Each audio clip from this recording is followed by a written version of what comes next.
संशोधन बिल जो अब कानून का रूप ले चुका है और आर पार की जंग जारी है। एक तरफ देश के सबसे बड़ी अदालत में सुप्रीम कोर्ट में सुनवाई, तो दूसरी तरफ सियासत को लेकर सड़कों पर संग्राम थमने का नाम नहीं ले रहा।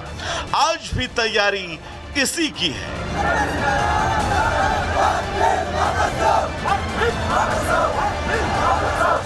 तैयारी देश की राजधानी में मुस्लिमों के मजमे की वक्फ कानून के खिलाफ all India Muslim personal law board की तरफ से विरोध के स्वर बुलंद किए जाएंगे। AIM-PLB ने दिल्ली के तालकटोरा स्टेडियम में मुस्लिम समुदाय के लोगों को जुटने का नारा दिया।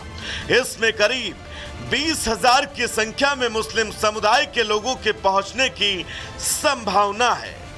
मुसलमानों से जुड़ी लगभग 180 इकाई और संगठन हिस्सा लेंगे। संभावना इस बात की भी है कि अरशद मदनी और ओवैसी भी पहुंचेंगे। बात जब विरोध प्रदर्शन की हो रही है तो बिहार की ये तस्वीर भी देखिए। किशनगंज में कल मौलाना और मौलवी पहुंचे तो वक्फ कानून का विरोध करने लगे, लेकिन विरोध करते करते वक्फ बोर्ड की सच्चाई बता गए।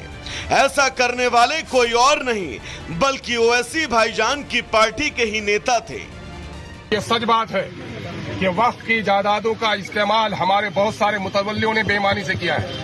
वक्फ की जायदाद को बहुत सारे मुतवल्लियों ने बेचा है। इन बेईमानों के नतीजे में ही ये वबा हमारे सर आई है। इतने तक तो ठीक था। भाईजान ने न सिर्फ बिहार बल्कि पूरे देश में किस तरह वक्फ बोर्ड के नाम पर सदरों ने अपने बेटे दामाद को फायदा पहुंचाया वो भी बताया। इसी शहर में आप देखेंगे वक्फ की बड़ी जायदाद है, जहां प्राइवेट दुकान कब्जा मतलब सिर्फ यही का नहीं है, पूरे मुल्क में। मैं बिहार से गया, लोगों ने वक्फ की जायदादों को बर्बाद किया है। इन की वजह से ही है, इन बेईमानों की वजह से। बिहार का मदरसे का जो तालीम जो बर्बाद हुआ है, सिक्योरिटी और सदर की वजह से बर्बाद हुआ। इन लोगों ने अपने दामाद और बेटे को बहाल किया। ऐसे में समझना मुश्किल नहीं कि वक्फ कानून का विरोध सियासी मजबूरी से ज्यादा कुछ नहीं है, क्योंकि कानून बनने से पहले वक्फ बोर्ड खुद को मिली असीमित शक्तियों के दम पर कहीं भी दावा ठोक देता था। अब कानून बनने से उसकी शक्तियों पर लगाम है, जिसमें सबसे ज्यादा नुकसान कुछ खास संगठनों के साथ उन नेताओं को होगा जिनका इस पर पूरा कंट्रोल था। Bureau report, Republic Bharat.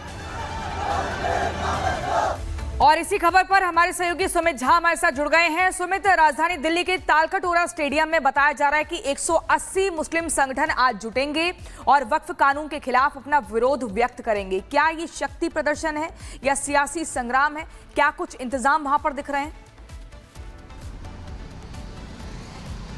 दरअसल ये शक्ति प्रदर्शन भी है और इसमें सियासत का तड़का भी है, क्योंकि इसमें तमाम जो सियासी चेहरे हैं वो भी नजर आएंगे। ओवैसी नजर आएंगे, आरजेडी की तरफ से सांसद मनोज झा नजर आएंगे, कांग्रेस के सांसद इमरान मसूद नजर आएंगे, समाजवादी पार्टी के सांसद भी नजर आएंगे, जमीयत उलमाए हिंद के अध्यक्ष मौलाना मदनी नजर आएंगे और भी कई मुस्लिम संगठन हैं जो इसमें हिस्सा लेंगे। All India Muslim personal law board की तरफ से वक्फ की हिफाजत के नाम से ये सम्मेलन किया जा रहा है और इसमें तमाम वो भाषण, तमाम वो बातें होंगी जो लगातार की जाती रही हैं। लेकिन सवाल यहाँ पर यह है कि क्या ये चंद संगठन तमाम मुसलमानों का प्रतिनिधित्व करते हैं, या तमाम जो सियासी पार्टियां हैं वो ये मानकर चल रहे हैं कि यही वो मुस्लिम संगठन हैं जो मुसलमानों का रहनुमा है।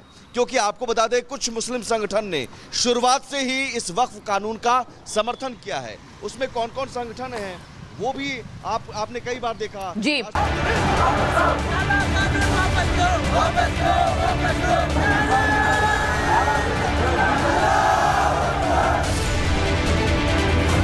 वक्फ संशोधन बिल जो अब कानून का रूप ले चुका है और आर पार की जंग जारी है। एक तरफ देश के सबसे बड़ी अदालत में सुप्रीम कोर्ट में सुनवाई, तो दूसरी तरफ सियासत को लेकर सड़कों पर संग्राम थमने का नाम नहीं ले रहा। आज भी तैयारी इसी की है।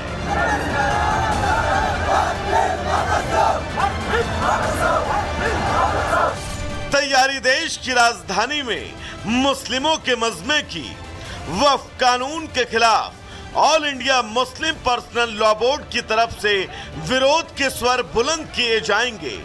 AIM-PLB ने दिल्ली के तालकटोरा स्टेडियम में मुस्लिम समुदाय के लोगों को जुटने का नारा दिया। इसमें करीब 20,000 की संख्या में मुस्लिम समुदाय के लोगों के पहुंचने की संभावना है। मुसलमानों से जुड़ी लगभग 180 इकाई और संगठन हिस्सा लेंगे। संभावना इस बात की भी है कि अरशद मदनी और ओवैसी भी पहुंचेंगे। बात जब विरोध प्रदर्शन की हो रही है तो बिहार की ये तस्वीर भी देखिए। किशनगंज में कल मौलाना और मौलवी पहुंचे तो वक्फ कानून का विरोध करने लगे, लेकिन विरोध करते करते वक्फ बोर्ड की सच्चाई बता गए। ऐसा करने वाले कोई और नहीं बल्कि ओवैसी भाईजान की पार्टी के ही नेता थे। ये सच बात है कि वक्फ की जायदादों का इस्तेमाल हमारे बहुत सारे मुतवल्लियों ने बेईमानी से किया है। वक्फ की जायदाद को बहुत सारे मुतवल्लियों ने बेचा है।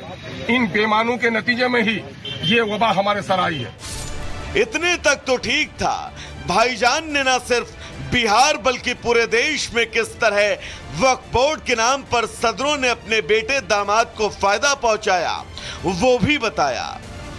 इसी शहर में आप देखेंगे वक्फ की बड़ी जायदाद है, जहाँ प्राइवेट दुकान कब्जा मतलब सिर्फ यही का नहीं है, पूरे मुल्क में। मैं बिहार से गया हूँ, लोगों ने वक्फ की जायदादों को बर्बाद किया है। इन की वजह से ही है, इन बेईमानों की वजह से। बिहार का मदरसे का जो तालीम जो बर्बाद हुआ है, सिक्योरिटी और सदर की वजह से बर्बाद हुआ। इन लोगों ने अपने दामाद और बेटे को बहाल किया। ऐसे में समझना मुश्किल नहीं कि वक्फ कानून का विरोध सियासी मजबूरी से ज्यादा कुछ नहीं है, क्योंकि कानून बनने से पहले वक्फ बोर्ड खुद को मिली असीमित शक्तियों के दम पर कहीं भी दावा ठोक देता था। अब कानून बनने से उसकी शक्तियों पर लगाम है, जिसमें सबसे ज्यादा नुकसान कुछ खास संगठनों के साथ उन नेताओं को होगा जिनका इस पर पूरा कंट्रोल था। Bureau report, Republic Bharat. और इसी खबर पर हमारे सहयोगी सुमित झा हमारे साथ जुड़ गए हैं। सुमित, राजधानी दिल्ली के तालकटोरा स्टेडियम में बताया जा रहा है कि 180 मुस्लिम संगठन आज जुटेंगे और वक्फ कानून के खिलाफ अपना विरोध व्यक्त करेंगे। क्या ये शक्ति प्रदर्शन है या सियासी संग्राम है? क्या कुछ इंतजाम वहां पर दिख रहे हैं? दरअसल ये शक्ति प्रदर्शन भी है और इसमें सियासत का तड़का भी है, क्योंकि इसमें तमाम जो सियासी चेहरे हैं वो भी नजर आएंगे। ओवैसी नजर आएंगे, आरजेडी की तरफ से सांसद मनोज झा नजर आएंगे, कांग्रेस के सांसद इमरान मसूद नजर आएंगे, समाजवादी पार्टी के सांसद भी नजर आएंगे, जमीयत उलमाए हिंद के अध्यक्ष मौलाना मदनी नजर आएंगे और भी कई मुस्लिम संगठन हैं जो इसमें हिस्सा लेंगे। All India Muslim personal law board की तरफ से वक्फ की हिफाजत के नाम से ये सम्मेलन किया जा रहा है और इसमें तमाम वो भाषण, तमाम वो बातें होंगी जो लगातार की जाती रही हैं। लेकिन सवाल यहाँ पर ये है कि क्या ये चंद संगठन तमाम मुसलमानों का प्रतिनिधित्व करते हैं या तमाम जो सियासी पार्टियां हैं वो ये मानकर चल रहे हैं कि यही वो मुस्लिम संगठन हैं जो मुसलमानों का रहनुमा है? क्योंकि आपको बता दें कुछ मुस्लिम संगठन ने शुरुआत से ही इस वक्फ कानून का समर्थन किया है। उसमें कौन कौन संगठन हैं वो भी आपने कई बार देखा। जी।